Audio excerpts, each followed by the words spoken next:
విమానాలు దిగడానికి ఇక్కడ స్థలాన్ని కేటాయించారనేసి చెప్పుకొస్తారు. మరి అప్పటి హయాంలోనే మరి మా కాంగ్రెస్ గవర్నమెంట్ కేంద్రంలో ఉన్నప్పుడు అప్పుడు జైరాం రమేష్ చొరవతో ఎయిర్పోర్ట్ ఆశలు చూపించడం జరిగింది ఆదిలాబాద్లో. మరి అప్పటి నుంచి ఎన్నోసార్లు మరి ఎయిర్పోర్ట్ వస్తే ఆదిలాబాద్ జిల్లా చాలా వెనుకబడినటువంటి జిల్లా, ఆర్థికంగా అభివృద్ధి చెందుతుంది అనేటువంటి ఆశయాలు ఉండే మరి ఆ ఆశయాలు ఈరోజు నెరవేరడం అనేది చాలా ఆనందంగా ఉంది.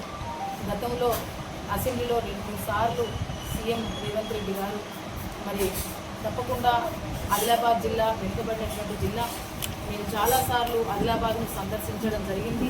ఆదిలాబాద్ను అభివృద్ధి చేసేటువంటి బాధ్యత తప్పకుండా మా గవర్నమెంట్ తీసుకుంటుందనేటువంటి ఆలోచన ఇక్కడ ఇవ్వడం కూడా జరిగింది. ఆ క్రమంలోనే చాలాసార్లు మరి వాయుసేనతోటి మా సంప్రదింపులు జరిపి ఈరోజు మరి ఆదిలాబాద్లో ఎయిర్పోర్ట్ను తీసుకురావడము చాలా ఆనందంగా ఉంది. మరి మేము అంటారు కదా, ఒక శాస్త్రం చెప్పుకుంటారనమాట, సొమ్మొక్కరిది సోకొక్కరిది అనేసి.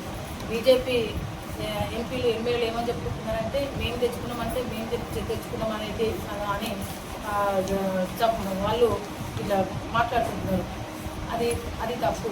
మరి ఇన్ని రోజులు ఏం చేసింది? 15 సంవత్సరాల నుంచి మరి ఎందుకు తీసుకురాలేదనేసి మేము అడుగుతున్నాం. ఇప్పుడు మరి ఇక్కడ ఉన్నటువంటి సిమెంట్ ఫ్యాక్టరీ దాన్ని కూడా తీసుకురండి కదా, ప్రజలు అభివృద్ధి చేస్తారు. మేము సంబరాలు చేసుకుంటాం. సిసిఐని ఎందుకు వెనుకబడేశారు? ఎన్నోసార్లు మేము చెప్పాం కదా, ఎన్నోసార్లు మాట్లాడాం. దాని గురించి మీరెందుకు మాట్లాడట్లేదు? చాలాసార్లు మేము మాట్లాడాం. ఎన్నికల్లో కూడా మా గవర్నమెంట్ అప్పుడు హామీ ఇచ్చింది. కేంద్రంలో మా ప్రభుత్వం ఉంటే వెంటనే మేము ఏర్పాటు చేస్తామనేసి కూడా మేము హామీ ఇవ్వడం జరిగింది.